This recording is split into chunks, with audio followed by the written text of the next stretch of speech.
on a journey through the 12 powers, and however many weeks ago that was when I did the first power, that was faith, represented by Peter.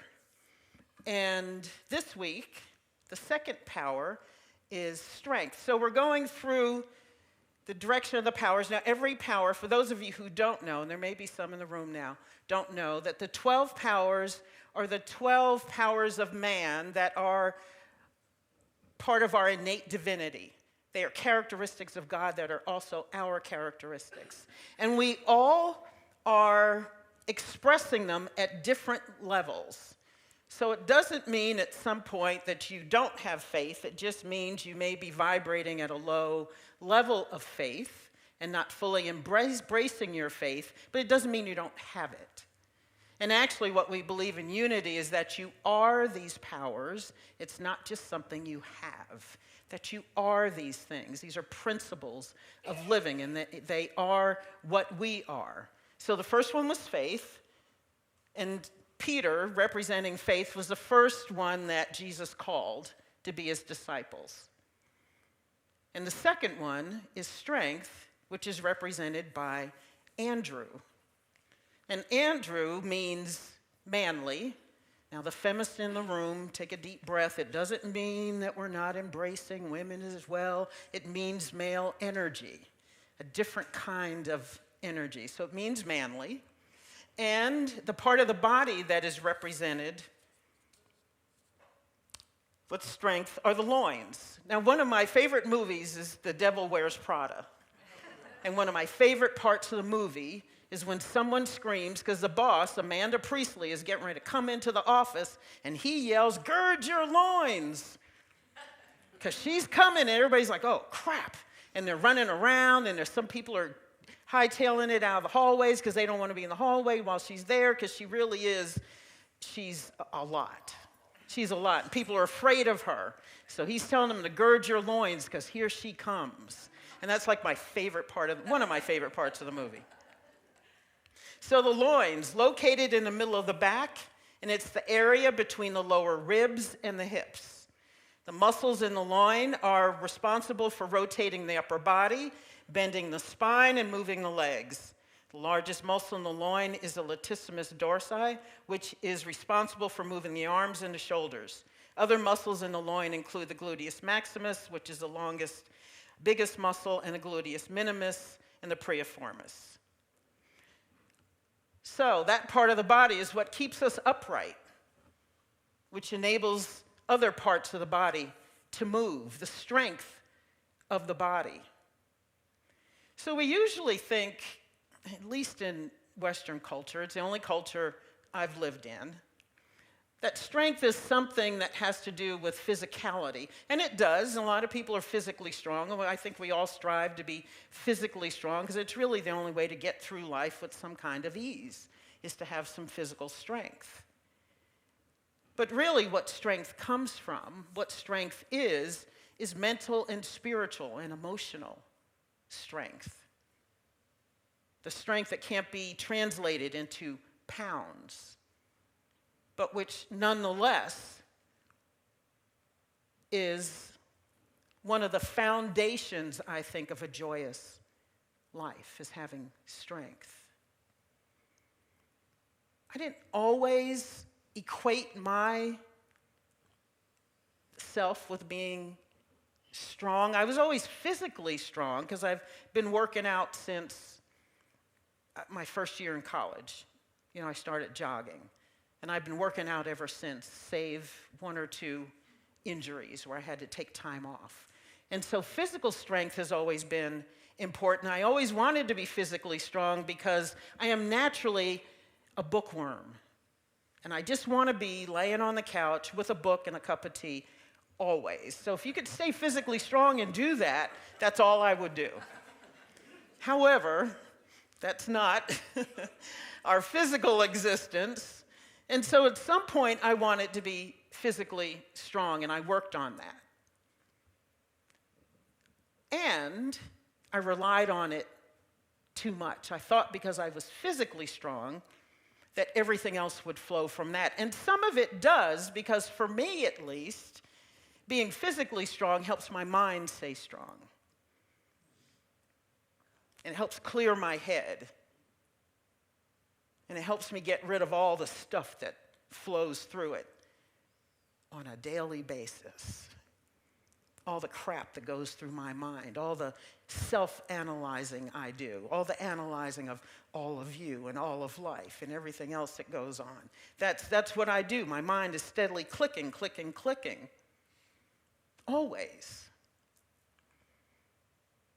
And being physically strong, working out, helps me move through that. It helps me smooth that out. During meditation today, we talked about being like water. We envisioned a mountain stream moving through the rock. And it's just water. However, it's water that carved the Grand Canyon. Water, as I remember one of my favorite teachers? No.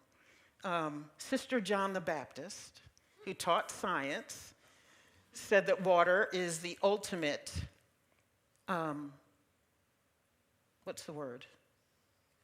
dissolves everything. At some point, if you let it stay there long enough, it will always dissolve.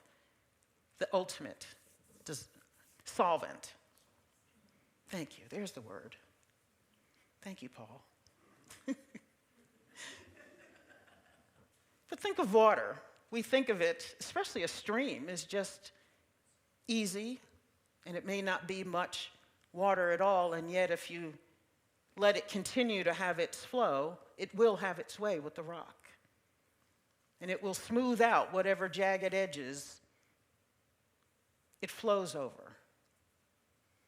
When I was taking it's a form of martial arts and Qigong and Tai Chi for a while, that was one of the things we envisioned. One of the things we affirmed, that we were like water, always going with the flow. And that was our strength, that we were easy and graceful and with the flow. Not resisting, not white-knuckling it, not fighting, not avoiding, but just letting ourselves be in the flow wherever the flow takes us. There's the rub. Because a lot of times we don't want to be where the flow has taken us. Isn't that right? Yeah. We want to be like salmon who go upstream. And it's only salmon that are engineered to go upstream. And they do it wonderfully. They also go to their death. So I don't know what that tells you about wanting to flow upstream.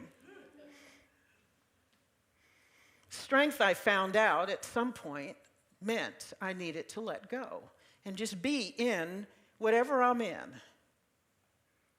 And allowing that, being vulnerable to the moment and to the flow, and being vulnerable to life, and being vulnerable to the God of my understanding, whatever that is for you.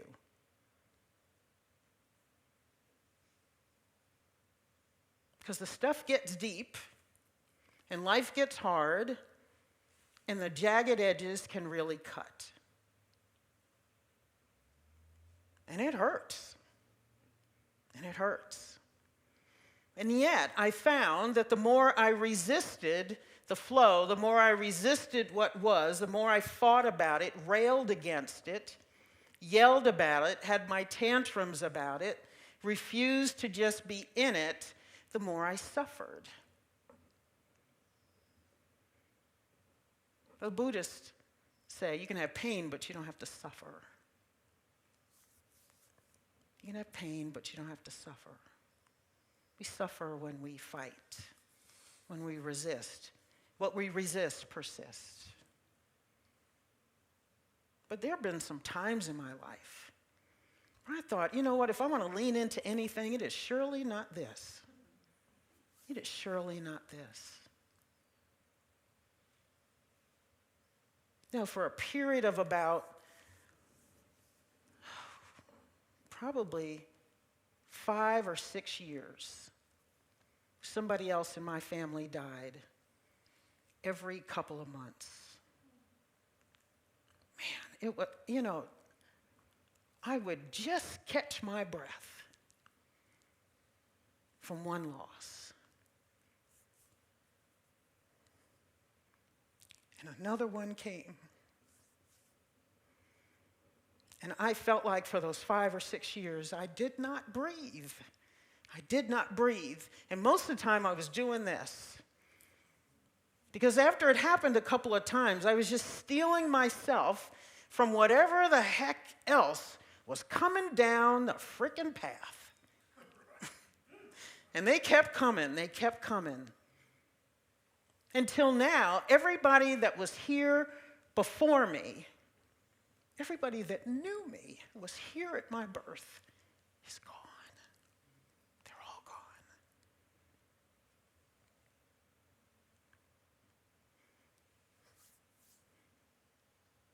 Everybody who knew me is gone. Even my sister. And I just thought, what the heck do you want me to do with this? Who thought this was a good idea? You know who I was talking to. God. Why do you think this was a good idea? One by one, like dominoes, just falling over, falling over, falling over. I don't want to do this. And yet, I'm in the midst of it doing it. Because there's no way not to walk the path. It's just that we either walk it open or we walk it closed and fighting. And I was good at walking and fighting. I was really good at that. I was probably, if there's a word in the dictionary for it, my picture is right next to it, and I'm waving this. It's me, oh Lord.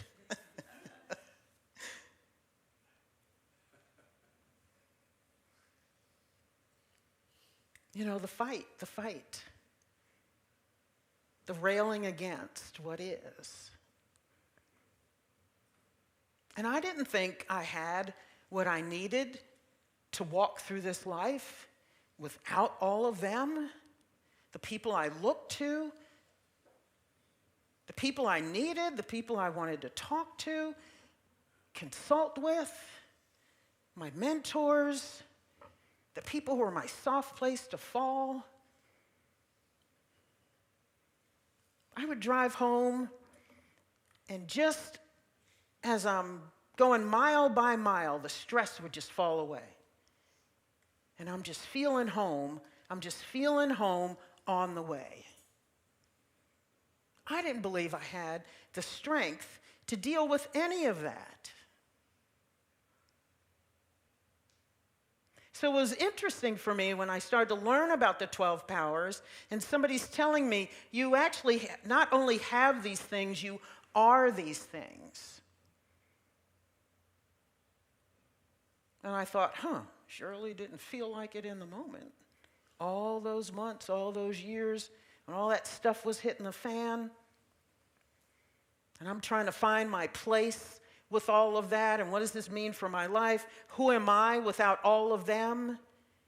How do I make it through without all of them? What do I do without my Father's voice, His guidance?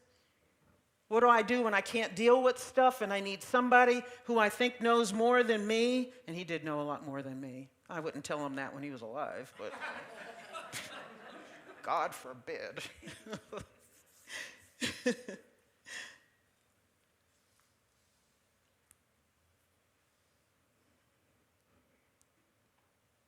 But I thought about that.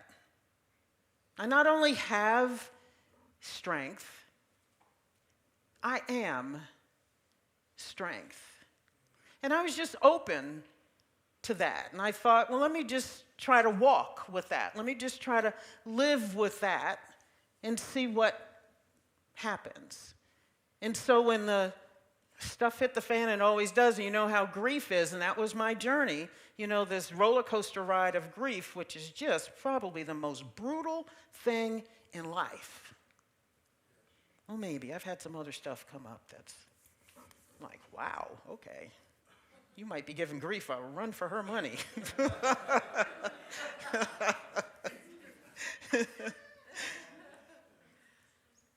But can I be strength in those times? And what does that mean? What does that mean? Because there were moments of grief that took me all under, that curled me up in a fetal position and just made me sob and weep and scream. And how is that strength? How can I be strength in that moment? And for me, what I figured out that strength in a moment was just to be vulnerable, to be open to my grief and just let grief wash as long as it's going to wash for as many tears. And Lordy, do I have a lot of tears? Oh my God. If there were going to be a finite amount of tears that you could cry after a certain number of gallons, I would have hit it long time ago. Long time ago. But I seem to have an infinite fountain of tears. I'm now just embracing that.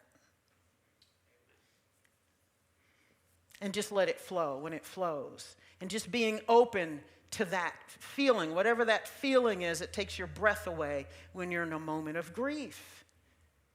That's the strength. Because the tendency is to want to run and hide. The tendency is to want to get into something, distract yourself with anything to make it feel like it's gone away. And it never goes away. It just sits and waits for you when it gets quiet. Like in the middle of the night and you roll over. And that feeling comes up again. It rushes up and your heart clenches and you think, oh crap, here it comes again.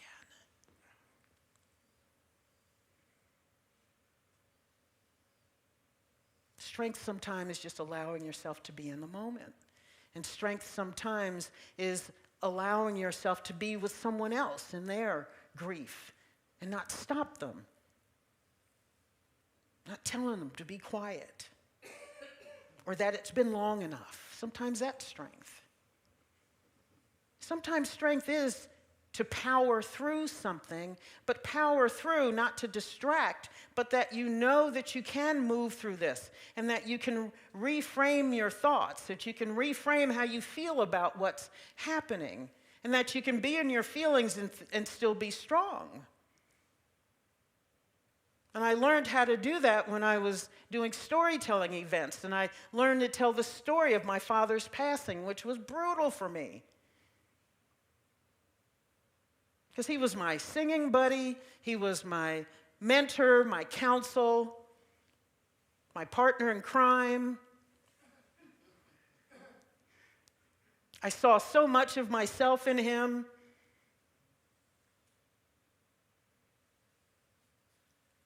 I mean, he was the one. He was my soft place to fall, especially when I got older, in my 30s, 40s, and 50s. He was my soft place to fall. When I finally was able to embrace being daddy's little girl as an adult woman.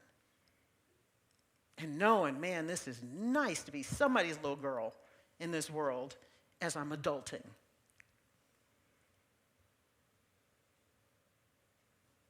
And so I just allowed myself to be that, and then to know that I had not really lost him. If nothing else, at some point I knew that he was more available to me after he passed than he was when he was here in physical form. But that took a while for me to get that. But it took me being able to be in my stuff, in the moment with my grief and whatever else I was feeling with him, before I got to that place. I think if I had kept on running from that grief, I never would have gotten to that realization that he was still here with me. Because as I stayed in the grief with him, and man, I would feel him all over me in my grief. I had experiences of him and feel his energy all over me. And so sometimes the tears were sadness. A lot of times they were, oh my God, he's here, he's here, he's here. Yeah.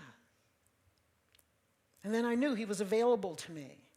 But I had to stay in. I had to be strong enough to stay in it, to stay in it. Not run, not distract. This is what from the Charles S. Fillmore Papers, the archive collection. Charles Fillmore is one of the co-founders of Unity with his wife, Myrtle. The realization of Jesus Christ's essence as sustaining strength is a stronghold in the consciousness of man that fortifies him against all adverse conditions. Nothing so uplifts, nothing so frees from care and worry, nothing so brings the thought of victory as to be established in that sustaining strength that cannot know weakness. To have the strength of character that makes life seem effortless, non-resistant, is to have the inward joy that no man can take away. Jesus, when he withstood the many temptations in the wilderness, proved beyond all questioning that he possessed the strength of character the Almighty required of him. Man today is working for the same unfoldment. To be established in the consciousness of sustaining strength means that one has overcome as Jesus Christ overcame, perhaps not to so great a degree. Nevertheless, the joy of the overcomer is his.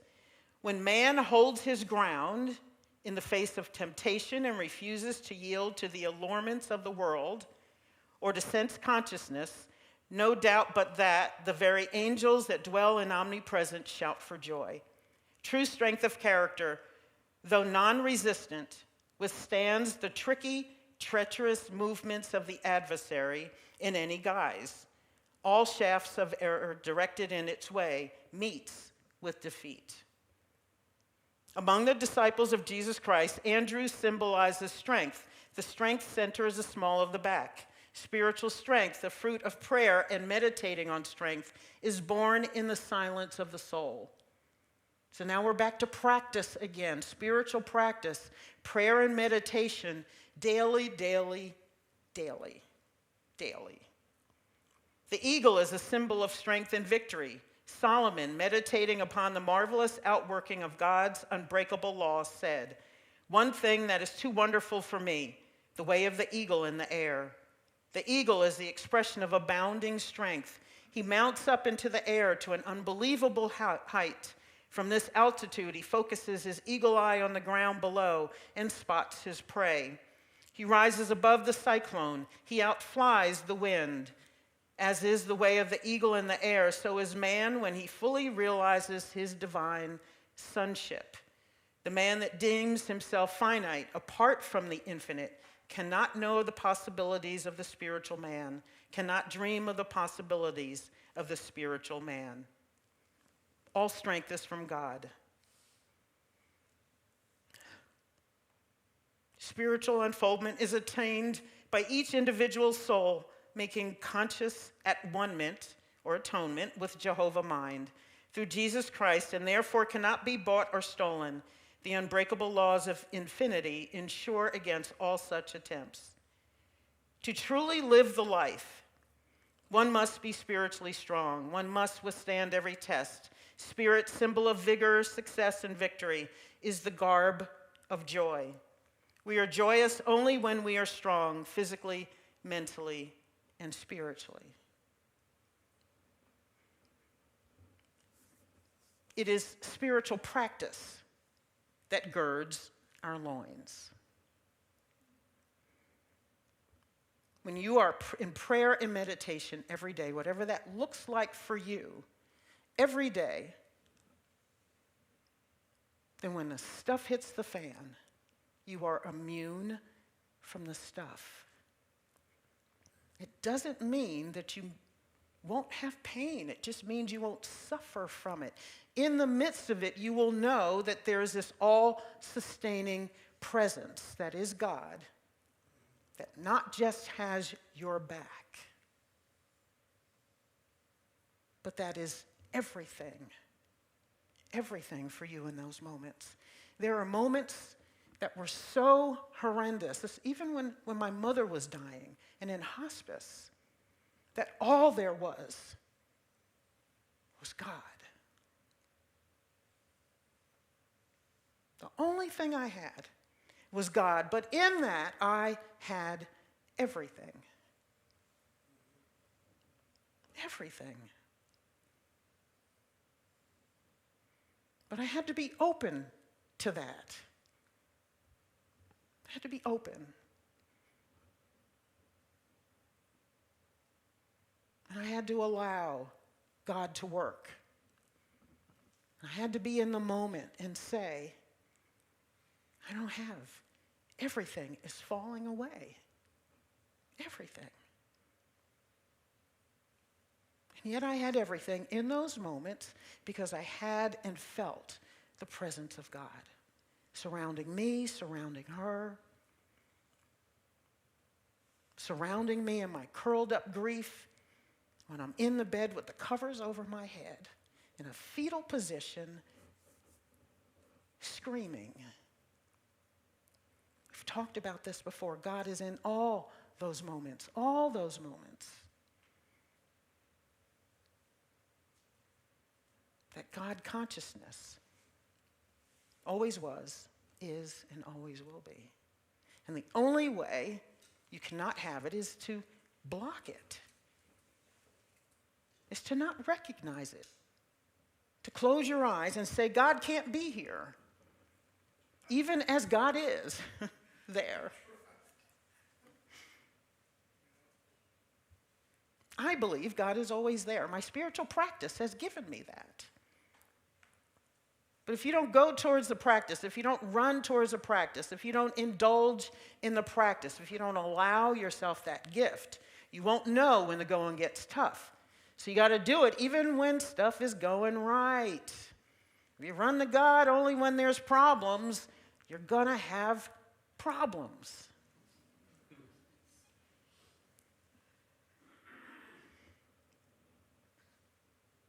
If you only meditate when it gets rough, there's going to be lots of rough spots. But because I have a daily practice, even when stuff seems rough, it's not, because I'm able to be in it. I'm able to find and embrace and allow that oneness that I believe I have with and as spirit. And I might still be sitting there in the midst of tears, and I'm good. Not but, not however, not despite, and I'm good. And good's not a great word to use in that, because, good has, good and bad. Life just is. There's no good or bad. We assign meaning to things. And so I stopped framing those moments as bad. They were coming up a whole lot. And if I judged each of those grieving moments as bad, my life was bad for a long time and probably will be forever, because I'm still grieving because I still love. And I will always grieve on some level because I still love all of them. So there's always going to be some level of grief.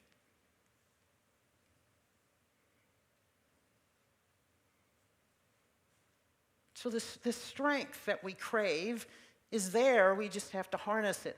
And usually it looks differently than what we think it should look like, because we always want things to look pretty.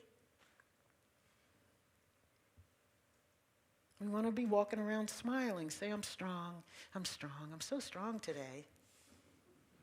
I'm so strong. I'm kicking butt, I'm taking names, I'm going through. Life's just not like that. Just because you're grieving doesn't mean you're weak. Just because you're crying doesn't mean you're weak. Just because you're having a tough day doesn't mean you're weak. It means life has happened and you still have strength. You have to harness it. You need to recognize it. You need to bring it out. You have to invoke it. Call it up. Call it up. I've said it before. You got to say it out loud, say it out loud. Doesn't always work to say it in your heart of hearts or to say it in your mind. And just think it.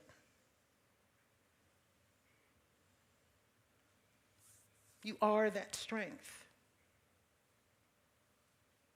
And maybe as you're invoking that, you picture that part of your body, the part of the torso that keeps the body upright, that allows the arms and legs to move. Maybe you get moving. Maybe you walk around and you feel your body moving and being physically strong, and then your mind kind of kicks into gear, and then your heart kicks into gear.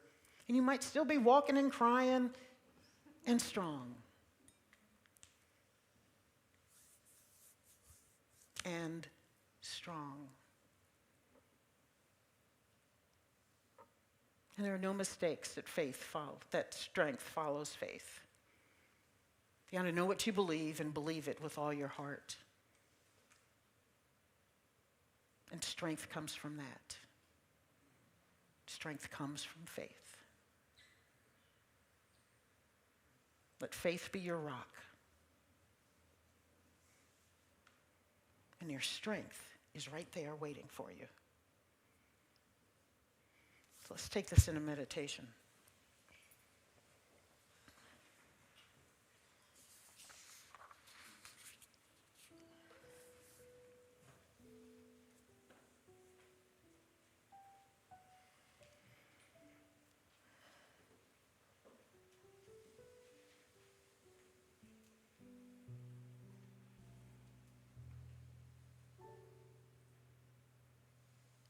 So just let yourself be in whatever state you are. Let that be your strength now. Whatever that feels like, whatever it looks like. Allow yourself to be that right now. Just let go of what you think it should look like. What you think those seated around you want it to look like.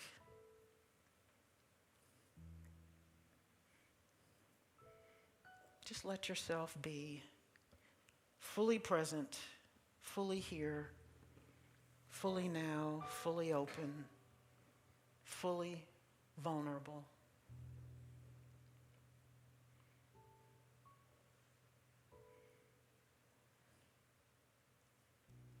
Sometimes this is what strength looks like, feels like.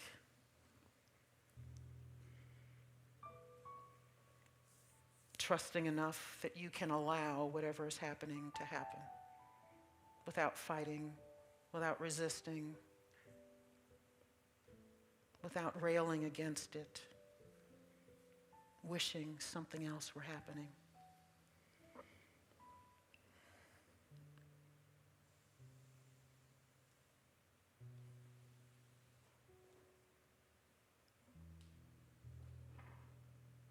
So if strength follows faith, what do you believe in? Get in touch with that in this moment.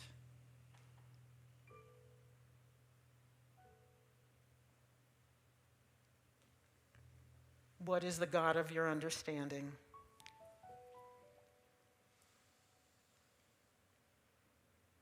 Do you know that God, and does that God know you?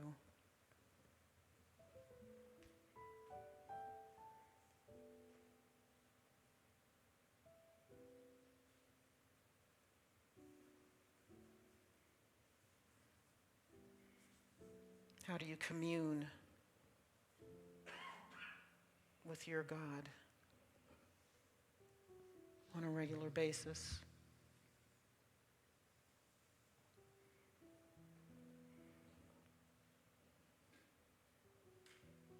Where is your faith? How deep is your faith? For therein lies your strength.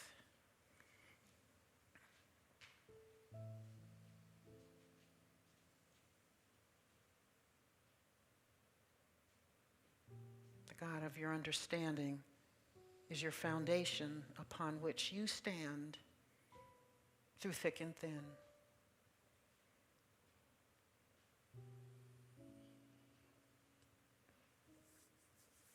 The God of your understanding undergirds that rug that sometimes gets pulled out from under you.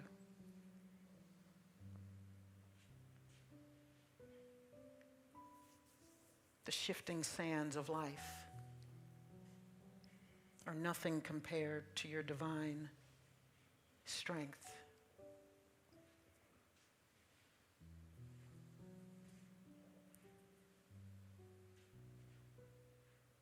The earth can shake its core, and still your strength is greater than that.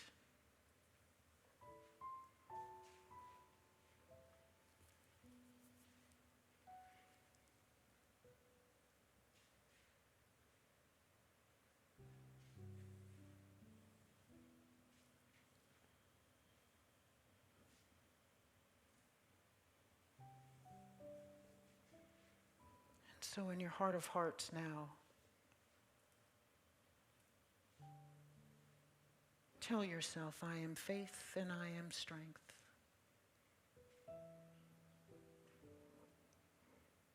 I am faith and I am strength.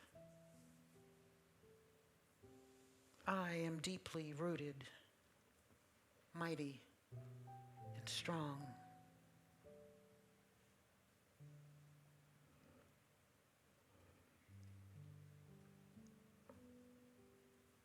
I am deeply rooted,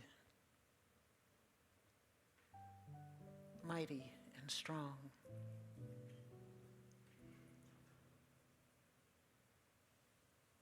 Rooted in God, rooted in love,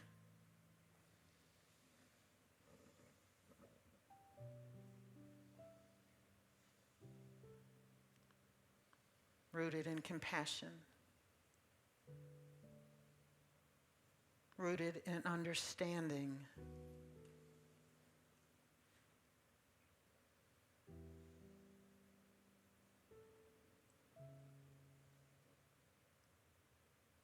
and therein lies my peace and my joy. My peace and my joy spring up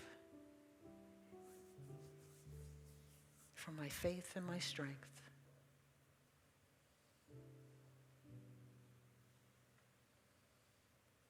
And so we let go and let God in this moment. We let God and we let go in every moment.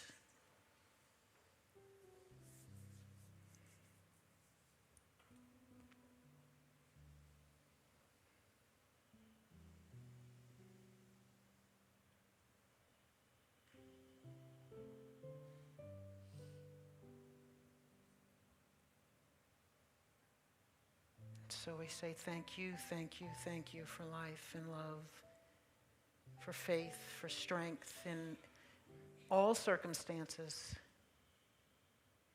I can do all things in Him who strengthens me. I can do all things in Him who strengthens me. I can do all things, everything, all things in Him who strengthens me. And so it is, and so it shall be.